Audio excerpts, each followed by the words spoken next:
Bonjour à tous, j'espère que vous allez bien. C'est c'est une première pour moi de parler à une caméra. Tu vois, généralement j'ai l'habitude de plutôt parler à des personnes. Mais j'ai besoin d'imaginer vos visages derrière la caméra et je vais essayer de le faire. Je ne sais pas où tu te trouves. En fait, tu peux te trouver plus ou moins n'importe où en ce moment. Tu pourrais être sur un canapé, posé, tranquille. Tu peux être dans une voiture peut-être. Là, j'espère que tu ne me vois pas trop. Mais normalement, tu es à la maison. Tu peux même être aux toilettes. Hein. Tu peux même m'écouter depuis les toilettes. C'est quand même incroyable la technologie, non? Et moi, ça me fait juste trop plaisir d'être là, de relever ce défi. Et je ne suis pas le seul à le faire. La technique, on fait un job de fou. Merci pour tout ce que vous donnez, les gars. C'est juste incroyable. Et aussi la louange qui ont fait cet enregistrement, Jérémy qui fait ce MC. Et je me réjouis de pouvoir te partager ce que Dieu a déposé sur mon cœur. On est dans cette série Hashtag Jesus. Et en fait, pendant cette série, on s'inspire de l'origine de la Pâque, en fait. De où vient réellement la Pâque. Et on trouve ces textes dans le début de l'Exode qui nous parlent de finalement qui est Jésus.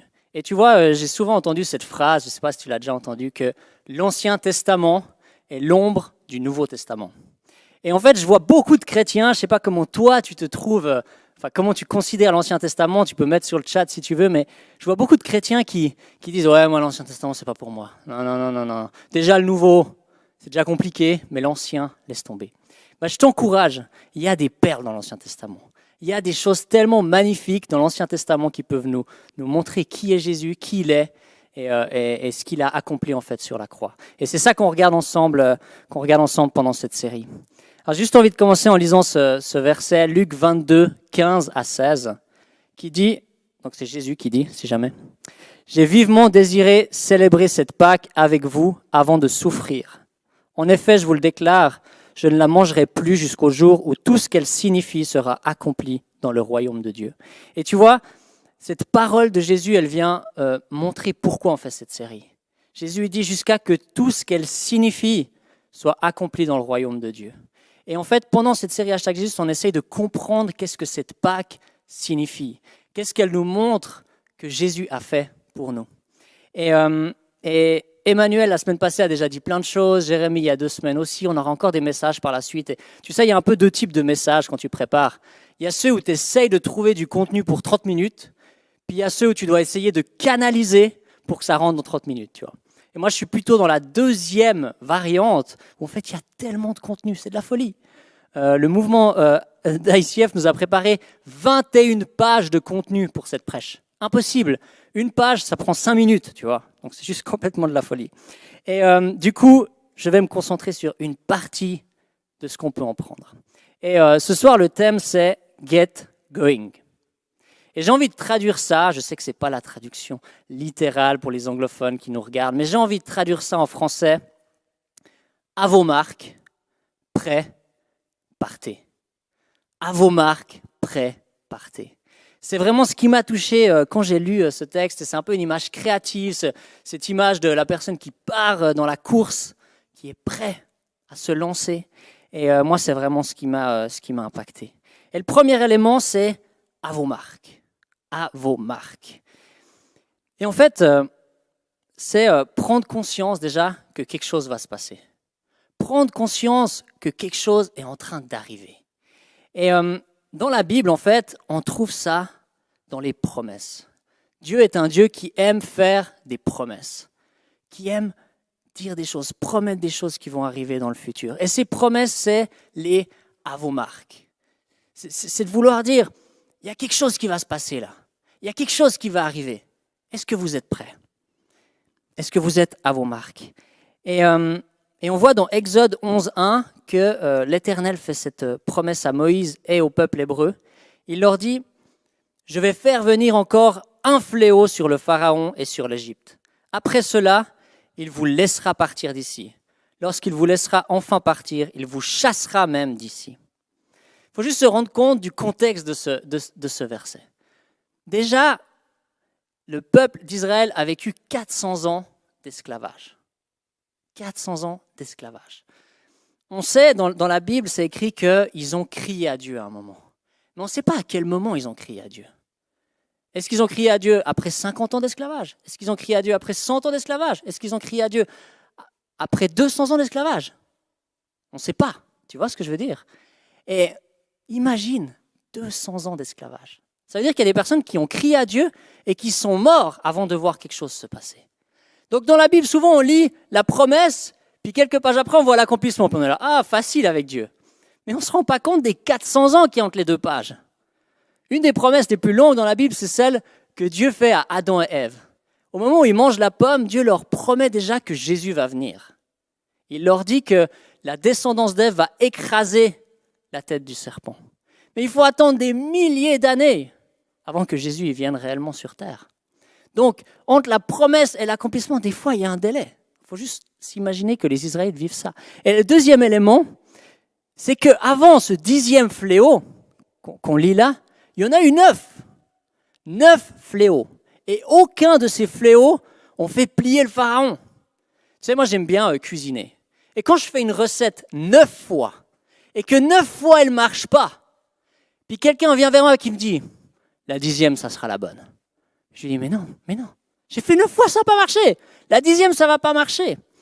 Et le peuple d'Israël a eu besoin de foi pour croire cette promesse. Et dans nos vies, c'est la même chose. Dieu nous fait des promesses. Des promesses générales qu'on trouve dans la Bible, mais des fois, il peut aussi nous faire des promesses spécifiques. Mais le délai, des fois, entre les deux, il est assez long.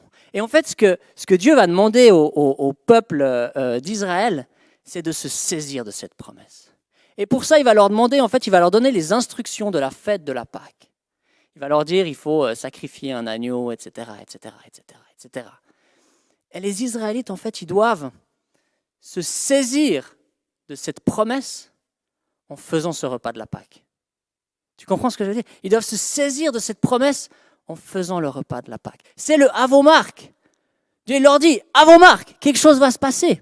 Les Israélites, ils doivent aller à cette marque. Ils doivent aller à ce point de départ, par la foi. Et comme j'ai dit au début, l'Ancien Testament, c'est l'ombre du Nouveau Testament.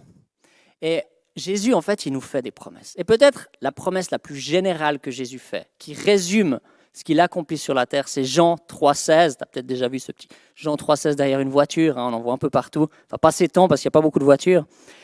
Et c'est « Quiconque croit en moi aura la vie éternelle ». C'est une promesse que Jésus nous fait. Et il nous demande d'activer la foi pour se saisir de cette promesse. Il nous demande de mettre notre foi en avant pour se saisir de cette promesse qu'il fait dans notre vie. En fait, ce qui se passe, c'est que on apprend dans la Bible à plusieurs endroits, notamment dans les épîtres de Paul, que nous sommes esclaves du péché. Alors ça paraît un peu... Mais en gros, on est esclaves de nos propres pulsions. On est esclaves de nos propres pensées. On est esclaves de ce qui se passe à l'intérieur de nous, de cette mauvaise chose qu'elle a à l'intérieur de nous qui nous pousse à faire des choses qu'on aimerait des fois pas faire. On est tous esclaves de ça. Et en fait, Paul va dire, l'esclavage du péché va te mener à la mort. Pas très joyeux. Et Jésus, il vient et il dit qu'il a la capacité de te sortir de cet esclavage pour t'amener à la vie. Waouh! Est-ce que c'est pas magnifique? C'est tellement beau. Mais pour ça, tu as besoin de croire, d'activer cette foi, de répondre à cette promesse que Dieu y fait par la foi. Et il y a aussi ces promesses spécifiques, comme je l'ai dit avant. Et en fait, on a vécu quelque chose d'assez fort avec ma femme et puis mon fils qui a un peu moins de 2 ans. En fait, il y a plus ou moins quelques jours, il est tombé malade. Il a commencé à avoir des pics de fièvre. Au début, ça durait seulement le soir, un petit moment. Ça montait autour des 39. Et au fur de la semaine, en fait, ça s'empirait. Toujours plus. Il avait toujours plus de fièvre. Il avait toujours plus de pics. Et il a eu des pics qui atteignaient 41 degrés. On ne l'avait jamais vu comme ça. Et jusqu'au vendredi où ça a duré quasiment toute la journée. Plus encore la nuit. Puis le lendemain matin, il avait encore de la fièvre. Et on avait des pauses de 2 heures où il dormait parce que le médicament faisait effet, mais après plus. Et le samedi matin, on s'est dit, mais là, ça va plus, il faut qu'on aille aux urgences. Et avec ma femme, on est parti aux urgences et on s'est retrouvés dans cette ambiance apocalyptique actuelle. Tu vois. C'était pas bondé, les urgences, c'était justement, il n'y avait personne. Parking vide, une entrée spécifique avec des masques. On était avec mon fils, nous ont demandé de mettre des masques sur nous. Ensuite, ils ont demandé à un des parents de sortir parce qu'ils ne voulaient pas surcharger les urgences. Bon, il n'y avait personne, mais voilà, ils anticipent. Et en fait, jusqu'au point où, enfin, il faut juste imaginer Mathéo, il a eu une semaine horrible, des pics de fièvre. Il a eu encore une infection là en bas. Et on devait lui faire sortir du pus, il pleurait. Enfin, je te passe tous les détails de ce que c'est être parent, mais on a eu une semaine juste affreuse. Et les médecins l'ont consulté, ils ont dit en fait qu'il avait un virus dans la gorge, que ça pouvait être le coronavirus comme ça pouvait ne pas l'être, qu'il ne voulait pas faire de test, qu'il ne savait pas, alors il n'a pas eu de problème respiratoire, donc on ne sait pas. Puis on est rentré à la maison, on lui a redonné un médicament, ça continuait cette fièvre. Et en fait, le soir, on lui a de nouveau donné un médicament pour la nuit, et il s'est réveillé après environ 1 heure. C'était pas normal, le médicament devait encore faire effet normalement à ce moment-là. Et il s'est réveillé, on a été le chercher, il a fait vraiment une crise émotionnelle, tu vois, où il tapait, où il bougeait dans tous les sens, où on sentait qu'il sortait toutes ces émotions qu'il avait vécues la semaine. Et on était là avec Emmanuel dans notre salon, je me souviens, et on avait les larmes qui montaient aux yeux, ça nous faisait tellement mal au cœur de voir toute cette souffrance qu'il avait dû endurer. C'était vraiment traumatisant comme moment. Et au bout de je ne sais pas combien de minutes, il a commencé à se calmer. Et là, on a commencé à prier avec lui. On a vécu un moment super fort avec Dieu. Et moi, j'ai vraiment reçu cette promesse, j'étais convaincu de cette promesse, qu'il était guéri. Mais à ce moment-là, le médicament, il faisait encore effet, tu vois. Et j'ai vraiment su que c'était fini, qu'il était guéri. Du coup, après, on a commencé à aller le mettre au lit. Et là, en fait, quand on l'a couché, on s'est dit, viens, on lui met la gigoteuse. Alors pour ceux qui ne sont pas parents, vous ne savez peut-être pas ce que c'est une gigoteuse. Une gigoteuse, c'est une sorte de duvet qu'on met autour du bébé. Et en fait, quand il a la fièvre, on ne lui met pas la gigoteuse, parce que sinon, il va être encore plus chaud quand il va se réveiller, tu vois. Et du coup, en fait, on a mis cette gigoteuse comme un acte de foi. On s'est dit, on veut croire cette promesse et on veut répondre à cette promesse, se saisir cette promesse en lui mettant cette gigoteuse. Et on l'a mis au lit. Et après environ 2 heures, il a de nouveau pleuré. Et puis on était au lit, on était là, bon, qu'est-ce qu'on fait? Emmanuel s'est levé, parce que moi j'ai des fois un peu plus de peine à me lever, je suis désolé chérie. Et Emmanuel s'est levé, et elle a été voir, et moi j'avais cette conviction, dans la chambre j'étais là, il n'a pas de fièvre. Elle a été vers lui, en fait il n'avait pas de fièvre, elle lui a redonné son doudou, c'est pour ça qu'il pleurait, ça arrive des fois, et il s'est rendormi. Et depuis ce moment-là, ça fait maintenant plus d'1 semaine, il n'a plus eu de fièvre. Est-ce que c'est pas magnifique? Il n'a plus eu de fièvre. Alors mon fils, peut-être a été guéri du coronavirus. Je ne sais pas, je ne peux pas le garantir, mais peut-être a été guéri du coronavirus. Et moi, je crois qu'on a un Dieu qui aime faire des promesses, qui aime nous dire, à vos marques, je suis là, j'existe. Et il y a des choses qui peuvent se passer. Si tu mets ta foi en moi, il y a des choses qui peuvent se passer. Ok, à vos marques. J'espère que tu as ta marque maintenant. On va passer à la suite. Prêt. Et pour ça, on va lire un texte ensemble, Exode 12, 8 à 11. On en retirera la viande et on la mangera cette nuit-là avec des pains sans levain et des herbes amères. Vous n'en mangerez rien qui soit à moitié cuit ou bouilli dans l'eau. On dirait une recette de cuisine. Tout sera rôti au feu avec la tête, les pattes et les abats. Vous n'en garderez rien pour le lendemain. S'il reste quelque chose jusqu'au lendemain, vous le brûlerez. Vous le mangerez à la hâte, prêt à partir. La ceinture nouée au rein, les sandales aux pieds et le bâton à la main. Ce sera la Pâque que l'on célébrera en l'honneur de l'Éternel. Il y a énormément de choses à dire sur ce passage. Okay, énormément de choses à dire sur ce passage. Je vais me concentrer presque seulement sur le verset 11, le dernier verset, parce que c'est celui qui m'a parlé dans ce message. Et en fait, ce verset 11, il montre dans quelle dynamique on doit manger ce repas. Dans quelle dynamique les Israélites devaient manger ce repas. Le premier élément qu'on voit juste avant, au verset 8, c'est qu'ils devaient manger le pain sans levain. Alors, j'ai lu plein d'interprétations différentes de ce que ça représente, le pain sans levain. Okay, ça peut être la coupure entre l'ancien et le nouveau. Ça peut être le mal qui fait lever la pâte, donc l'absence de mâche, plein de choses. Mais un des éléments que j'ai vu et qui se retrouve dans le verset 12-34 plus loin, c'est que le soir de la Pâque, les Israélites ont dû partir et le pain n'avait pas fini de lever. Et c'était pour se rappeler dans quelle précipitation le peuple d'Israël a dû quitter l'Égypte. Il y avait quelque chose qui se passait rapidement. Deuxième élément, il leur demande de manger rapidement. Normalement, tu dois mâcher un aliment plusieurs fois. Tu sais, je ne sais plus ce que j'avais entendu, 30 fois mâcher un aliment, personne ne fait ça. Là, il leur dit, non, vous ne mâchez pas 30 fois là. Vous mangez rapidement. Parce que vous ne savez pas à quel moment le Pharaon va vous dire que vous pouvez partir. Du coup, vous devez manger vite pour être prêt. Après, il leur demande de mettre la ceinture nouée au rein. Et en fait, à l'époque, ils avaient le manteau, mais ils ne l'attachaient pas dans les maisons. Le moment où ils l'attachaient, c'était soit pour travailler, soit pour marcher. Du coup, en fait, avoir la ceinture, c'est comme dire aujourd'hui, je vais l'actualiser, ne mange pas en training, ok? Ou maquille-toi pour manger, tu vois? Ou coiffe-toi, prends une douche, sois prêt quand tu manges, parce que ça peut venir rapidement. Ensuite, les sandales aux pieds. Là, je n'ai pas besoin d'aller plus loin. C'est comme les chaussures aujourd'hui pour pouvoir marcher. Et j'aimerais juste aujourd'hui lancer un message. Arrêtons avec cette formule de politesse de dire « laisse tes chaussures ». Ok ? Moi, je crois vraiment que laisse tes chaussures, c'est le truc le plus horrible. Moi, ça m'est arrivé une fois, j'ai été chez quelqu'un, puis il me dit « laisse tes chaussures ». Non, mais laisse-les. Non, mais laisse-les. Donc vraiment, ils ont insisté pour que je garde mes chaussures. Du coup, j'ai gardé mes chaussures. Mais tous les autres avaient enlevé leurs chaussures. Et je me retrouvais tout seul dans le salon. J'étais le seul à avoir des chaussures. Personne d'autre en avait. J'avais chaud aux pieds. C'était juste désagréable, confortable. C'est pas poli. Ok ? C'est désagréable. Alors j'ai envie de te dire, arrêtons avec cette formule de politesse. Ok ? On enlève nos chaussures quand on est dedans. Sauf si Dieu te le demande. Comme là, mange avec tes chaussures. Mange avec tes chaussures. Être prêt à sortir. Ensuite, le dernier élément, c'est un bâton à la main. Tu as déjà essayé de manger avec un bâton à la main? C'est pas facile. Mon fils, il est tellement fan de son doudou que des fois, il veut manger avec son doudou à la main. C'est très compliqué de manger avec quelque chose dans la main. C'est pas ça que ce texte est en train de nous dire.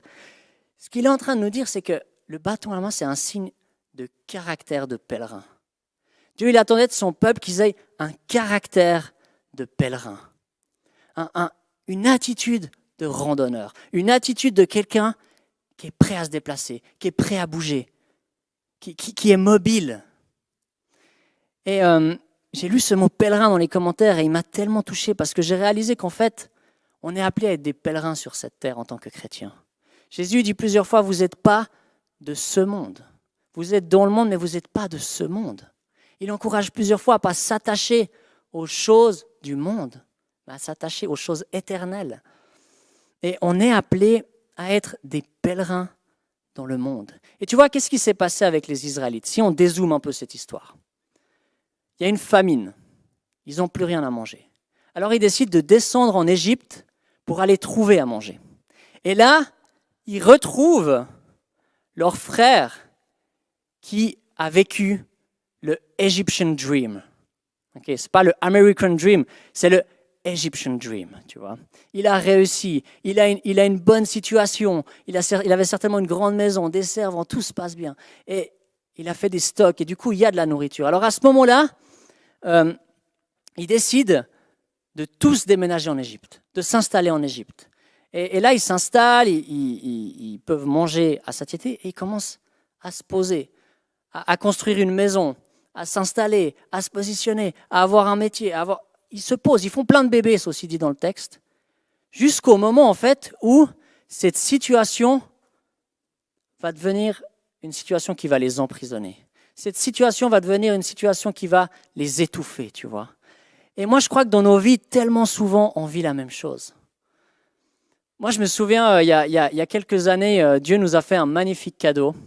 Et il nous a fait ce cadeau de nous offrir en fait une maison qu'on a pu rénover. Alors, bon, on l'a achetée. Okay. Mais il nous a mis l'opportunité d'acheter une maison, de la rénover, d'avoir un super bel endroit où vivre. On est vraiment tellement bénis. On sait que c'est Dieu qui nous a donné ça. Mais tu vois, on s'est installé dans cette maison.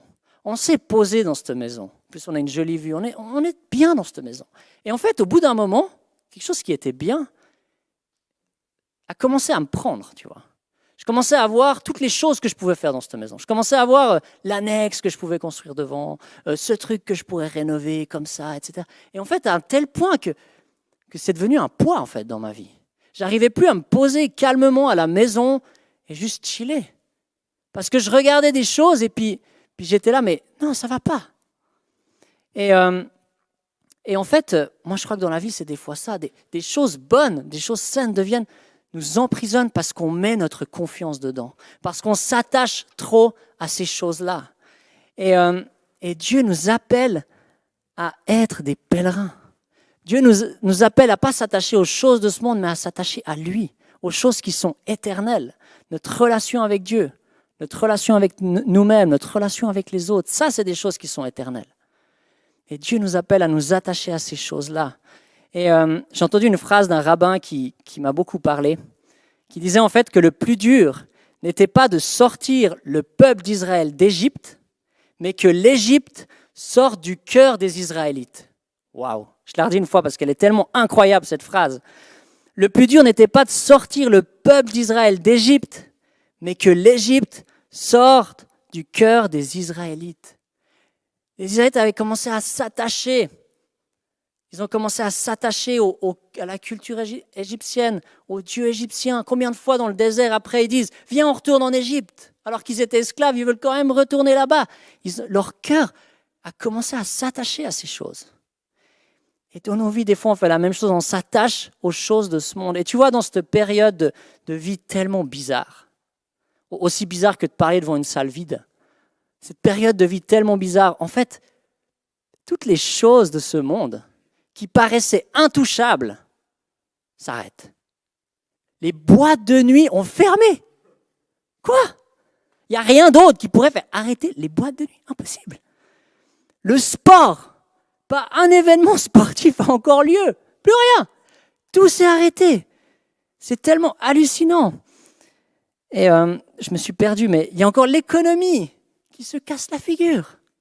Tous les business qui s'arrêtent, les entreprises qui s'arrêtent, l'autre qui compense un peu le reste, mais tellement de choses qui s'écroulent. Ces choses paraissaient intouchables. Et un petit virus, pas qu'il est insignifiant ce virus, mais qu'il est petit en taille, tellement petit qu'on ne le voit pas, arrête toute chose. C'est de la folie.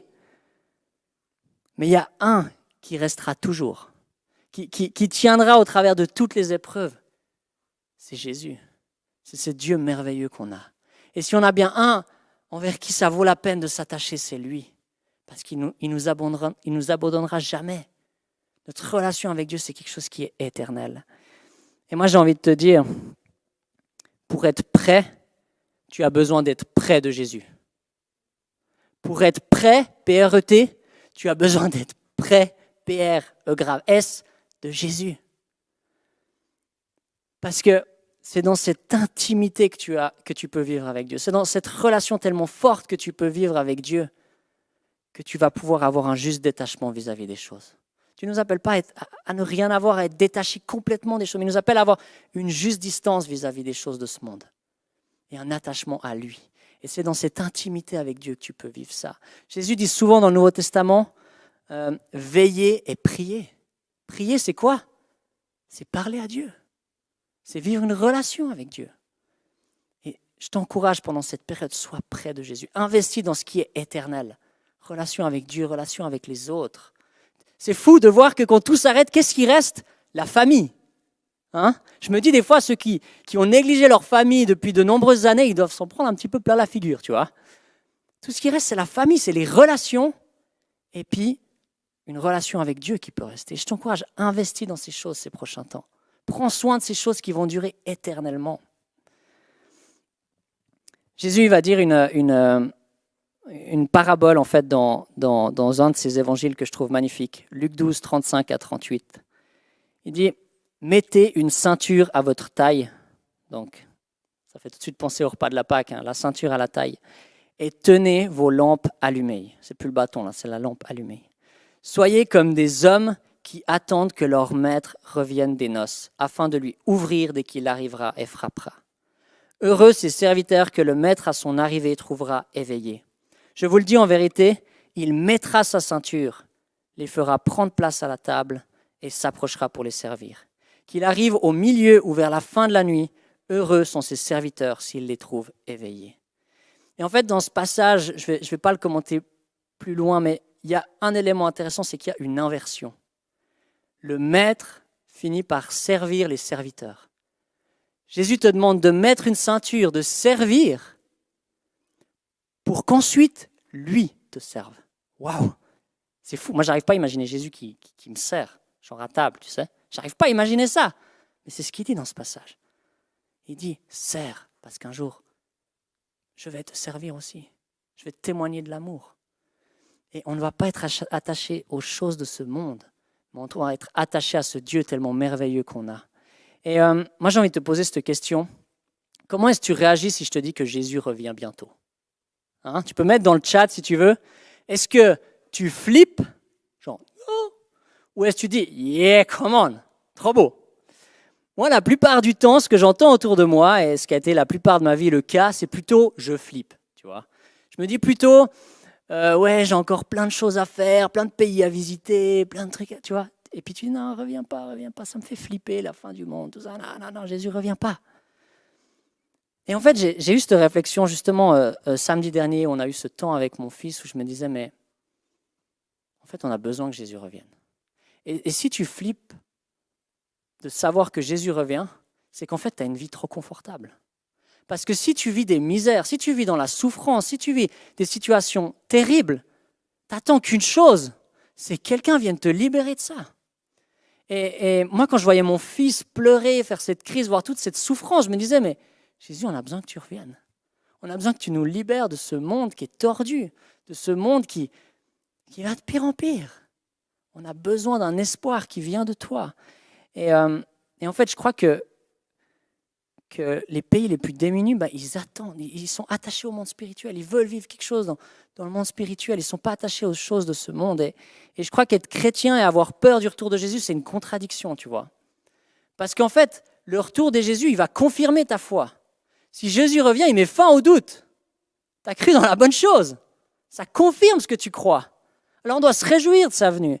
Et la deuxième chose qui peut faire flipper, et ça je l'ai aussi entendu, c'est l'inconnu.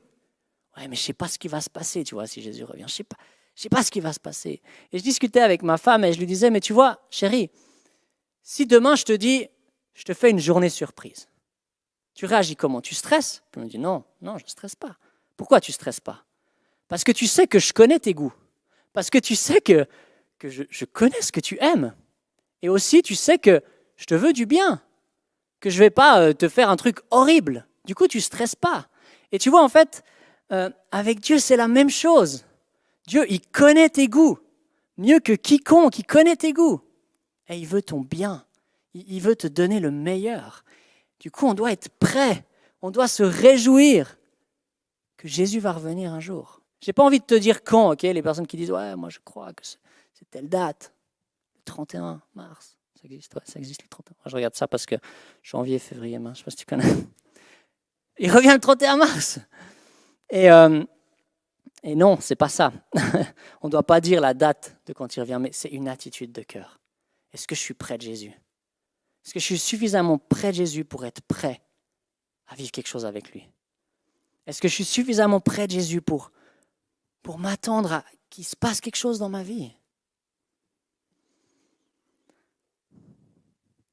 Et on arrive au dernier point, aussi à la fin du temps. C'est partez, à vos marques, saisir la promesse, prêt, suffisamment près de Jésus, et partez. Pour ça, j'ai envie de te montrer une petite vidéo. Avant de la lancer, je voulais juste dire que je réalise un de mes rêves aujourd'hui. Parce qu'un de mes films que j'aime trop, c'est le film R. C'est du grand cinéma français. Waouh. Et j'avais toujours rêvé de mettre un épisode de R dans un de mes messages. Et là, en fait, tout d'un coup, j'ai eu cette idée. J'étais là, ouais, ça c'est trop bien. Tu vas voir, c'est tellement puissant. Tu peux lancer la vidéo de R. Comment est-ce qu'il va rebondir là-dessus? Comment est-ce qu'il va rebondir sur cette vidéo? Tous à l'hippopotamoute. Comment est-ce qu'il va rebondir sur cette vidéo? Allez, on y va! Ouais, on y va! Personne qui bouge. Ma révélation, je pense qu'il vient de Dieu. C'est que je crois que des fois, en fait, dans nos vies, avec Dieu, on ressemble à ça. Hein? On est à vos marques, on est là, on a mis notre foi en Dieu, on a mis notre foi en lui, on croit qu'il est vivant, on croit qu'il peut se passer quelque chose. On est prêt, on vit une relation avec lui, on vit un temps de louange, ouais, magnifique. C'est les allez, on y va, ouais. On est prêt, ouais. Puis il dit, allez, on y va. Puis là, ouais, on y va, ouais. Puis en fait, non, on n'y va pas. Moi, je crois que des fois, on ressemble à ça. Et moi, quand j'ai réalisé ça, ça m'a fait une claque. Parce que je crois que dans ma vie, des fois, je ressemble à ça. Je suis motivé par Dieu, je nous entends, ouais. puis je ne bouge pas. Et je crois qu'on a besoin de laisser le Saint-Esprit venir nous travailler pour qu'on soit prêt à partir, qu'on soit prêt à y aller. Et tu sais, le fait de savoir que Jésus revient bientôt, ça doit transformer toute notre vie. Ça doit transformer nos relations avec les autres. Ça doit transformer notre manière de gérer nos ressources. Ça doit transformer notre manière d'être au travail, peut-être actuellement au télétravail. Ça doit transformer notre relation avec Dieu. Ça doit complètement nous transformer de savoir que Jésus revient bientôt. Est-ce qu'on est prêt à agir? Moi, je crois que dans cette période, Dieu nous demande d'être prêt à y aller, d'être prêt à se bouger, d'être prêt à faire ce qu'il nous demande de faire. Et tu sais, moi, je crois que l'obéissance, ce n'est pas un petit truc. Je ne veux pas te dire juste, vas-y, fais quelque chose. Des fois, l'obéissance, ça touche à l'identité. Des fois, l'obéissance, c'est quelque chose d'hyper profond qui touche à des peurs, à des craintes. Moi, je vois dans ma vie, les fois où je n'obéis pas à Dieu, ce n'est pas que je n'ai pas envie de lui obéir, c'est que j'ai des peurs qui prennent le dessus. Donc, ce n'est pas un petit truc, l'obéissance, mais je t'encourage, grandis là-dedans, travaille là-dessus. Qu'on soit des personnes qui sont prêtes à partir quand il nous le demande. Qu'on soit à nos marques, qu'on soit prêts, mais qu'on y aille aussi. Qu'on se mette en route, qu'on se mette en mouvement, qu'on soit prêt à faire des choses pour lui. Et ce n'est pas juste une question de faire, d'agir, c'est juste une question d'aller dans ce que Jésus a déjà fait, dans le suivre, dans marcher dans sa direction. Alors, ce que j'ai envie de t'encourager, je vais juste résumer mon message en 3 phrases. Saisis les promesses de Dieu. Mets-toi son écoute. Va chercher des promesses si tu n'en as pas. Et ensuite, saisis-les. Crois qu'elles sont vraies. Même si ça fait longtemps que tu les as reçues et que tu les avais mis au placard, reprends-les. Crois que Dieu, il peut faire que lui, il ne les a pas oubliées. Saisis les promesses. Approchons-nous de Jésus pour développer ce caractère de pèlerin. Approchons-nous de Jésus pour ne pas être attachés aux choses de ce monde, mais être attachés à lui, le seul qui en vaut vraiment la peine. Et agissons quand Jésus le demande. Soyons prêts à nous lever et le laisser nous entraîner dans ce qu'il désire pour nos vies. Maintenant, on va prendre un petit temps de face-to-face, un temps qu'on a l'habitude de vivre les dimanches, en tout cas à Bulle, Lausanne et Genève. Et juste envie de t'encourager, passe du temps avec ce Dieu tellement merveilleux.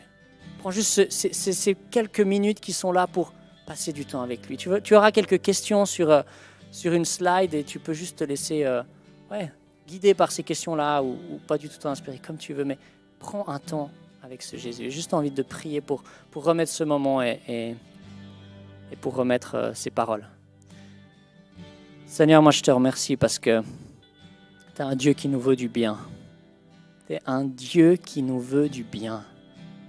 Et on veut vraiment, Seigneur, répondre à ces promesses que tu nous fais. On veut vraiment marcher dans ce projet que tu as pour nous. On veut être prêt, Seigneur. Être prêt à ce que tu veux faire dans cette région. Être prêt à ce que tu veux faire dans ce pays. Que ton royaume vienne, Seigneur. Et je te prie pour ce moment. Je te prie que tu puisses nous inspirer par ton Saint-Esprit, que tu puisses venir nous rencontrer maintenant, que tu puisses venir peut-être donner des promesses à des personnes qui en ont besoin, que tu viennes peut-être challenger des personnes qui ont besoin d'être challengées. Seigneur, mais viens avec ton Saint-Esprit travailler en nous, là où chaque personne est en ce moment. Amen.